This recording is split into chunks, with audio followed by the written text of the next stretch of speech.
जय जय श्रीराम, जय जय श्रीराम, जय जय श्रीराम, जय जय श्रीराम, जय जय श्रीराम। नरेंद्र दामोदर दास मोदी, जिनका व्यक्तित्व इतना प्रभावशाली है कि उनकी एक आवाज से पूरा देश एक्शन मोड में आ जाता है। पिछले 10 सालों में प्राइम मिनिस्टर नरेंद्र मोदी विश्व स्तर पर भारत को इतनी ऊंचाइयों पर ले गए हैं कि आज हमारे देश को दुनिया की 5 महाशक्तियों में से एक गिना जाता है। लेकिन क्या आपने कभी सोचा है कि इतने महान व्यक्ति के चरित्र का गठन कैसी परिस्थितियों में हुआ होगा?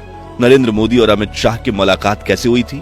आपातकाल के खिलाफ आंदोलन के दौरान कैसे उन्होंने भेष बदलकर 2 सालों तक अहमदाबाद पुलिस की नाक में दम कर रखा था? और गुजरात के उस नौ निर्माण आंदोलन में 23 वर्षीय नरेंद्र मोदी की क्या भूमिका थी, जिसने केंद्र में मौजूद इंदिरा गांधी सरकार को हिलाकर रख दिया था? प्रधानमंत्री नरेंद्र मोदी की अनसुनी अनकही कहानियों के इस दूसरे अध्याय में हम उनके प्रारंभिक जीवन से जुड़ी कुछ ऐसी घटनाएं देखेंगे जो आपके मन में उनके प्रति सम्मान और भी बढ़ा देंगी। लेकिन उससे पहले नए दर्शक प्लीज वीडियो को लाइक और चैनल को सब्सक्राइब कर लें। मित्रों, 70 के दशक की शुरुआत में युवा नरेंद्र अहमदाबाद में आरएसएस मुख्यालय डॉक्टर हेडगेवार भवन में कार्यरत था। 20 साल की उम्र में नरेंद्र मोदी ने राजनीति को गहराई से समझना शुरू कर दिया था। इसी बीच आया साल 1973।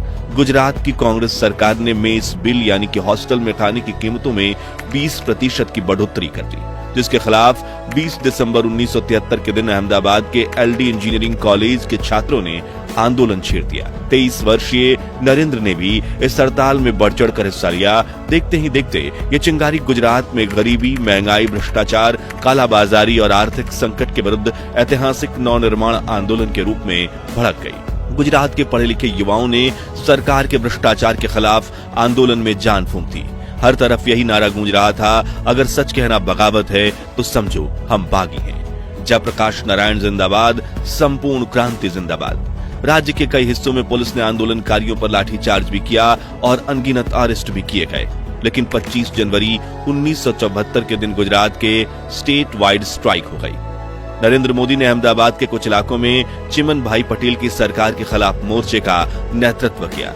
उस दिन राज्य के 33 कस्बों में पुलिस और जनता के बीच टकराव हुआ और 44 कस्बों में कर्फ्यू लगा दिया गया। इस ऐतिहासिक आंदोलन में करीब 100 लोगों ने अपनी जान गंवाई, 3000 लोग जख्मी हुए और 8000 लोग गिरफ्तार किए गए। लेकिन ये बलिदान जाया नहीं गया। नवनिर्माण आंदोलन ने गुजरात को चिमनलाल पटेल की कांग्रेस सरकार को उखाड़ फेंका और ये गूंज केंद्र में इंदिरा गांधी सरकार तक भी पहुंची। करीब 1 साल तक गुजरात में प्रेसिडेंट रूल बना रहा, जिसके बाद फ्रेश इलेक्शन करवाए गए और 18 जून 1975 के दिन बाबू भाई पटेल की कांग्रेस सरकार बनी। लेकिन राज्य में कुछ बदलाव आए। उससे पहले यानी गुजरात इलेक्शन के सिर्फ 7 दिन बाद 25 जून 1975 के दिन इंदिरा गांधी सरकार ने देश भर में आपातकाल की घोषणा कर दी। भाइयों और बहनों, राष्ट्रपति जी ने आपातकाल की घोषणा की है। इससे आतंकित होने का कोई कारण नहीं है और कुछ मामलों में वैध रूप से निर्वाचित विधानसभाओं को विघटित करने के उद्देश्य से सदस्यों को इस्तीफा देने के लिए बाध्य किया गया। आंदोलनों से वातावरण भर गया, जिनसे हिंसात्मक वारदातें हुई। इमरजेंसी के दौरान नागरिकों के मौलिक अधिकार छीन लिए गए, प्रेस पर सेंसरशिप लगा दी गई और अखबारों को सरकार के खिलाफ एक भी शब्द छापने का अधिकार नहीं था। सरकार के इस तानाशाही से भरे कदम के खिलाफ गुजरात में ज्यादा आक्रोश देखा गया।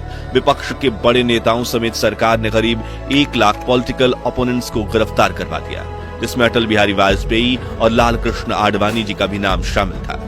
उस दौरान 25 वर्षीय नरेंद्र ने लोकतंत्र को बचाने की लड़ाई में बढ़ चढ़कर हिस्सा लिया। उन्हें जानने वाले बताते हैं कि नरेंद्र मोदी उन अंडरग्राउंड आंदोलनकारियों में से एक थे जो इमरजेंसी के खिलाफ संघ की गुप्त बैठकें आयोजित करते थे।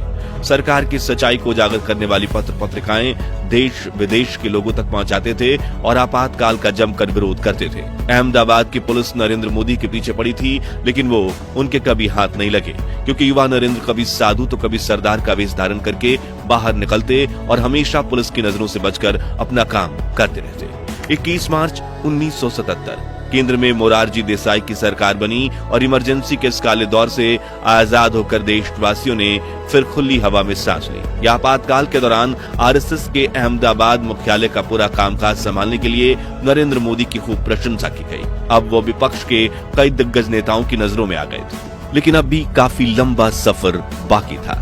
आप में से काफी कम लोग ये जानते होंगे कि प्रधानमंत्री नरेंद्र मोदी को लिखना काफी पसंद है और आपातकाल के दौरान उन्होंने संघर्ष मां गुजरात नाम से अपनी पहली कविता लिखी थी, जिसमें उन्होंने आपातकाल के दौरान गुजरात के लोगों को पहुंचने वाले कष्ट और परेशानियों का जिक्र किया था।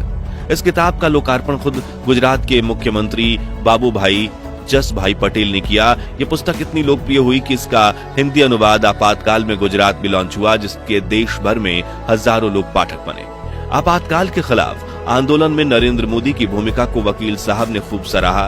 वकील साहब 27 साल के युवा नरेंद्र मोदी को अपना बेटा मानते थे और उन्होंने उसे आगे की पढ़ाई करने की सलाह दी, जिसे मानते हुए साल 1978 में नरेंद्र मोदी ने दिल्ली यूनिवर्सिटी से बीए किया। अगले कुछ सालों तक नरेंद्र मोदी ने आरएसएस के कार्यकर्ता के रूप में गरीबों और पीड़ितों की काफी मदद की, जैसे कि अगस्त 1979 में मोरबी गुजरात के लोगों ने जीते जी नर्क का अनुभव किया था। दरअसल 11 अगस्त के दिन मोरबी की मुच्चू नदी पर बना बांध तेज बारिश की वजह से टूट गया। फिर घंटों तेज बाढ़ आई और लाखों लोगों के घर उजड़ गए और 25,000 लोगों की जान चली गई और हजारों लोग मलबे के नीचे फंसे हुए थे। वकील साहब के कहने पर नरेंद्र मोदी ने मोरबी में आरएसएस के कार्यकर्ताओं के एक समूह की अगवानी की और राष्ट्रीय स्वयंसेवक संघ ने मोरबी के रेस्क्यू ऑपरेशन में काफी महत्वपूर्ण भूमिका निभाई। 6 अप्रैल 1980 जनसंघ के नेताओं ने भारतीय जनता पार्टी का गठन किया और अटल बिहारी वाजपेयी बने पार्टी के पहले प्रेसिडेंट। मैं भविष्यवाणी करने का साहस करता हूं, अंधेरा छटेगा, सूरज निकलेगा, कमल खिलेगा। इस नई पॉलिटिकल पार्टी का पहला अधिवेशन मुंबई में हुआ, जिसकी जड़ से तो नरेंद्र मोदी और आरएसएस का काफी गहरा नाता था। लेकिन शुरुआत में नरेंद्र मोदी ने पार्टी की सदस्यता नहीं ली थी, बल्कि वो अगले 5 सालों तक अहमदाबाद में आरएसएस के प्रचारक के रूप में काम करते रहे। इसी बीच साल 1982 में 18 वर्षीय नौजवान अमित शाह ने भी आरएसएस की छात्र इकाई अखिल भारतीय विद्यार्थी परिषद ज्वाइन किया। तभी संघ के ऑफिस में ही इन दोनों की औपचारिक मुलाकात हुई, जिसके बाद आरएसएस की शाखाओं से जुड़े कई कार्यक्रमों में इन दोनों की मुलाकात होने लगी। और यहाँ मजेदार बात ये थी कि नरेंद्र मोदी और अमित शाह दोनों की विचारधारा में काफी समानता थी और मोदी जी अमित शाह की सोच से काफी प्रभावित थे। इसी तरह जान पहचान धीरे धीरे गाढ़ी दोस्ती में बदलने लगी और 1986 आते आते ये दोनों जय वीरू की तरह सच्चे दोस्त बन गए। उसी साल 6 दिसंबर 1986 को आरएसएस के तत्कालीन सर संघ संचालक बाला साहब देवरस के निर्देश पर नरेंद्र मोदी को भारतीय जनता पार्टी में भेजा गया। पिछले 16 सालों से गुजरात में संघ के कार्य को विस्तार देने में खुद को समर्पित कर चुके नरेंद्र मोदी अब एक नई राह पर निकल चुके थे। इस बात से अनजान की यही राह उन्हें दुनिया के सबसे बड़े लोकतंत्र का नायक बनाने वाली है। हालांकि उस मकाम तक पहुंचने के लिए युवक नरेंद्र को अभी भी 30 सालों का लंबा संघर्षपूर्ण रास्ता तय करना था। खैर, भारतीय जनता पार्टी ने नरेंद्र मोदी को संगठन महामंत्री के पद पर तैनात किया। उस वक्त नरेंद्र मोदी को एक राइट हैंड की जरूरत थी, जो गुजरात में भाजपा पार्टी को ताकतवर बनाने की रणनीति बनाने में उनकी सहायता करे। उन्होंने इसके लिए अमित शाह को चुना। अगले वर्ष 1987 में अहमदाबाद में म्युनिसिपल इलेक्शन होना था, जिसकी रणनीति और प्रचार की जिम्मेदारी नरेंद्र मोदी को सौंप दी गई। यानी अब ये चुनाव राजनीति में उनके इम्तिहान की घड़ी था।